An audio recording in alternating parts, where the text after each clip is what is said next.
हरे कृष्णा दोस्तों, आप सभी को मकर संक्रांति की बहुत बहुत शुभकामनाएं। जैसा कि मैं अपने डेली रूटीन में आज मैंने संक्रांत पे क्या किया, सुबह से उठ के अपने भगवान जी को नहलाया, पूजा करी, उन्हें भोग लगाया और उनको सर्दी बहुत हो रही है तो डबल कपड़े भी पहना रखे हैं।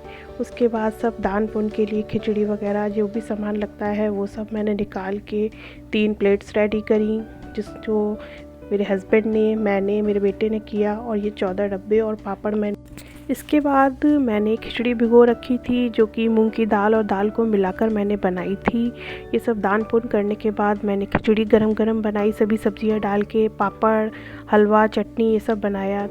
उसके बाद शाम होने पर मेरे बेटे ने बोला कि मम्मी आज सारी मिक्स भजिया बनाइए, सब सब्जियों को मिक्स करके। तो मैंने उसके लिए गोभी, प्याज, पालक और आलू सब सब्जियां काट कर, छोटी छोटी काट कर उनको मैंने रख लिया था और उनको धोकर स्ट्रेनर में डाल दिया था। बेटे ने कहा मम्मा भूख लगी है, तो अब मैंने उसको बनाना शुरू किया। अब हरी मिर्ची को मैं कट कर रही हूँ, देखिए इस तरीके से मैं कट करती जा रही हूँ। और इसके बाद सब सब्जियां मिक्स करने के बाद इसमें हम लोग थोड़ा सा बेसन डालेंगे।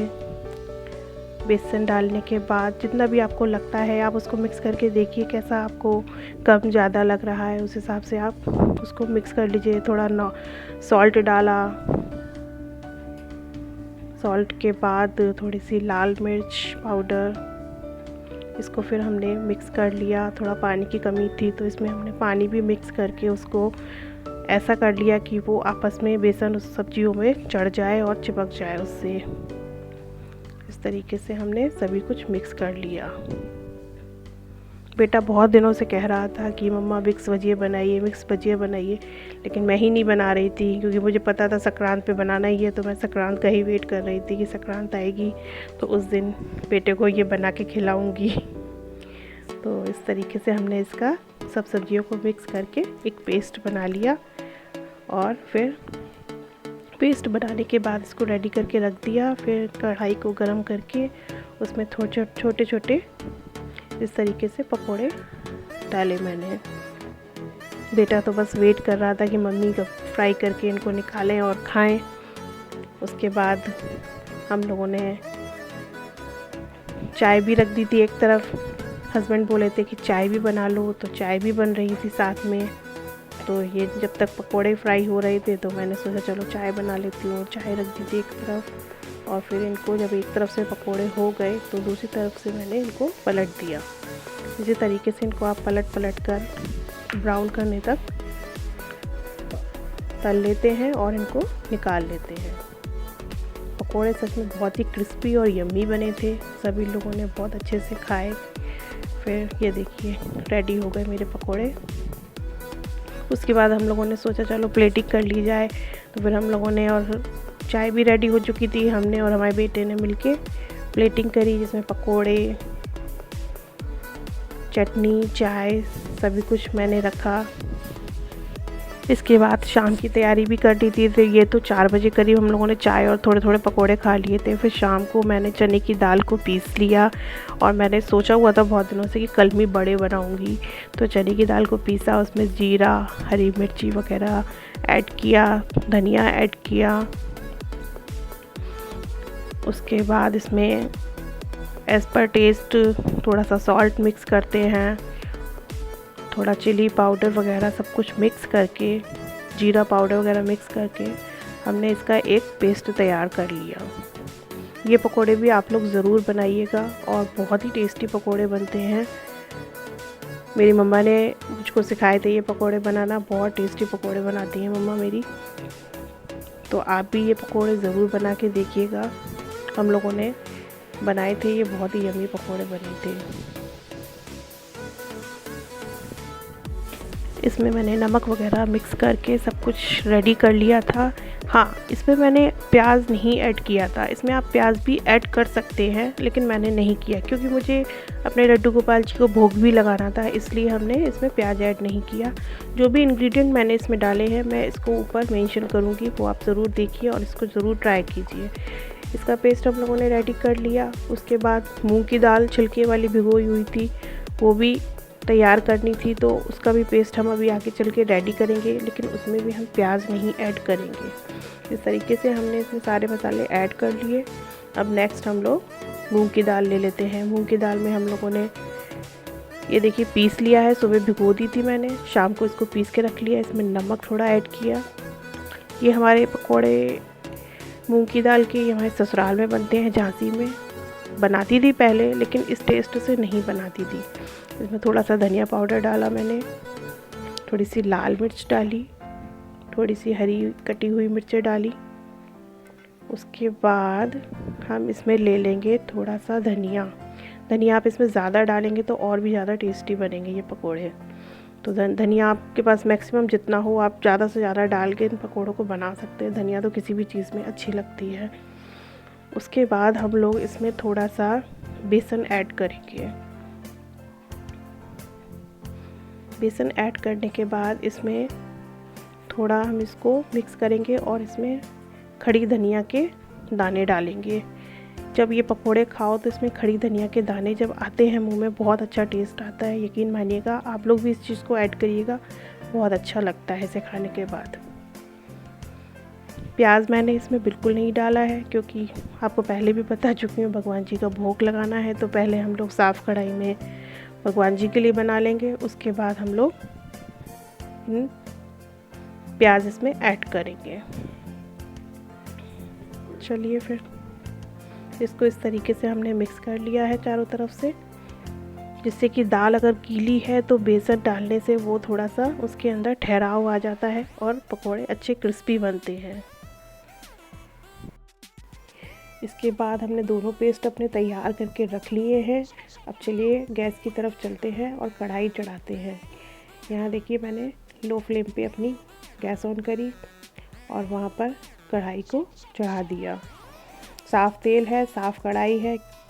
तो सबसे पहले हमने भगवान जी के लिए थोड़े से पकोड़े इस पे बना के डाल दिए। मूंग की दाल के पकोड़े हैं ये। इनको भी आप ब्राउन होने तक सेकते रहे, फ्राई करते रहे। जब ये फ्राई हो जाते हैं तो इनको हम निकाल लेंगे। थोड़ी देर के लिए इनको छोड़ देंगे जिससे कि ये ब्राउन हो जाए।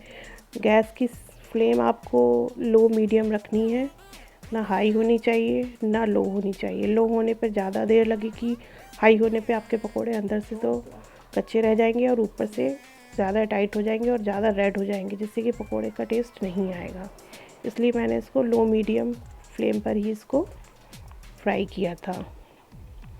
थोड़ी देर में मेरे पकोड़े देखिए गोल्डन ब्राउन हो चुके हैं और ये कुछ इस तरीके के बनके तैयार हुए हैं।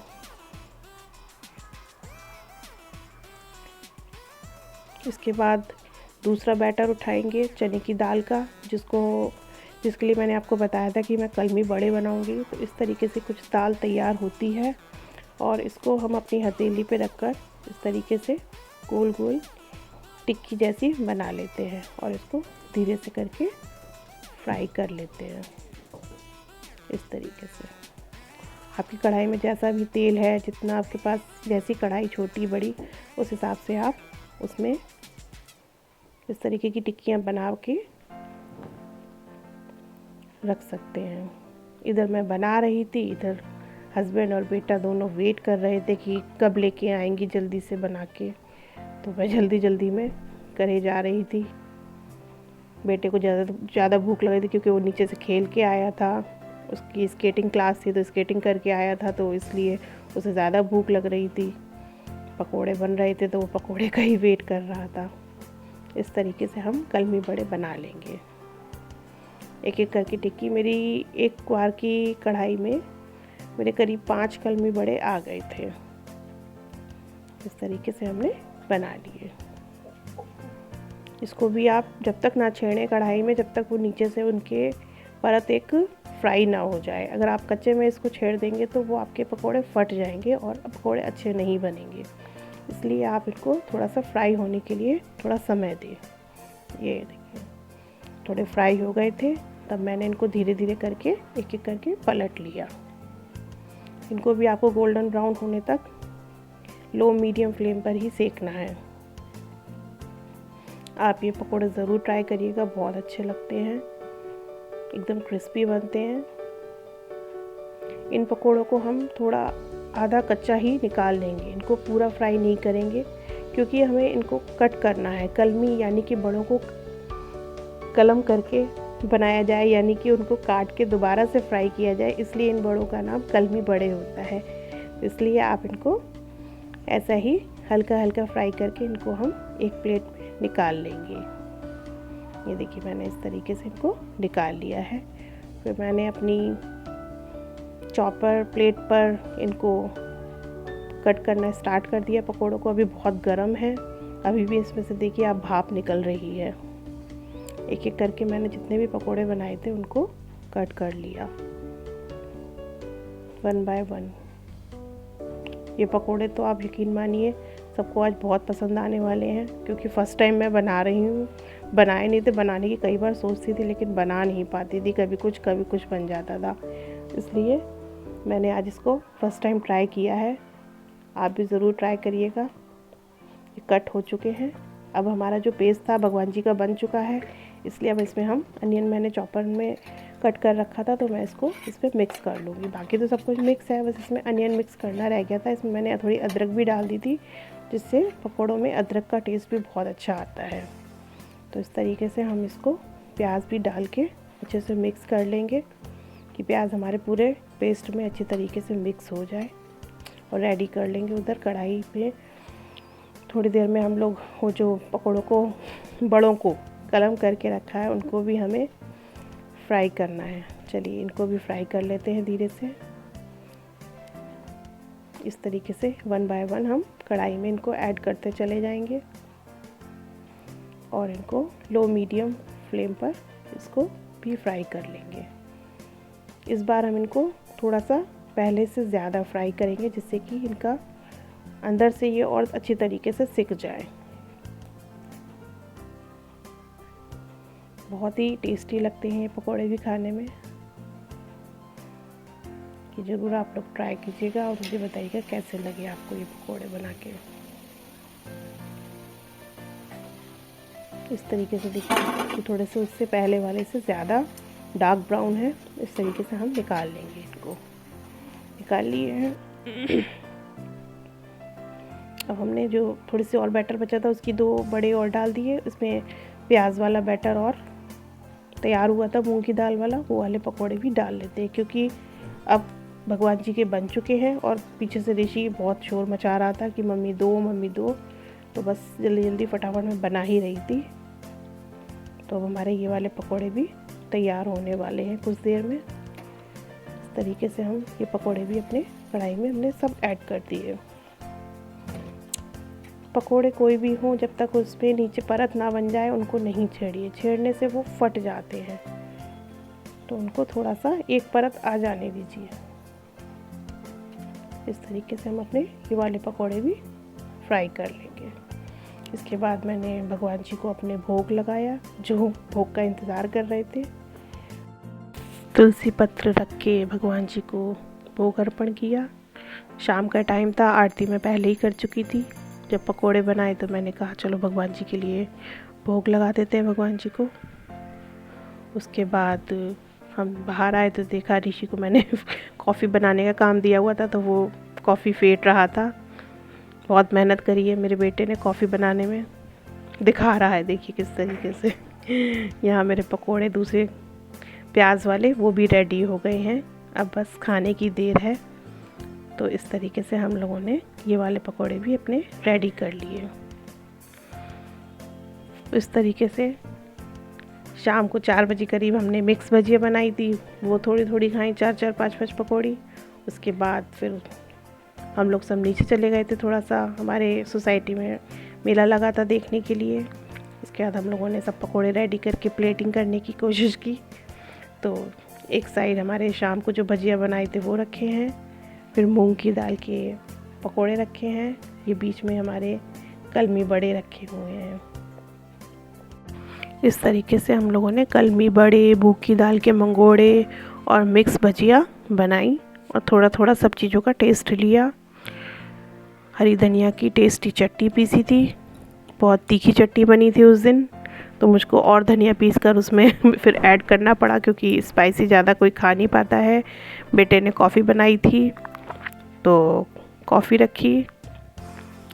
कल भी बड़े देखिए, जब हम दूसरी बार में उनको सेकते हैं तो कितने अच्छे से वो अंदर से सिक जाते हैं, एकदम क्रिस्पी हो जाते हैं। चटनी के साथ इसको खाइए। चटनी के साथ आप इन पकोड़ों को टेस्ट कीजिए, बहुत ही यमी लगते हैं।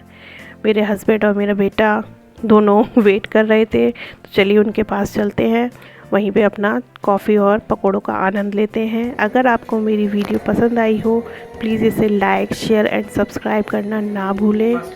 और इस तरीके से मैंने कुछ अपना मकर संक्रांति का दिन सेलिब्रेट किया। आप सभी को मकर संक्रांति की हार्दिक शुभकामनाएं।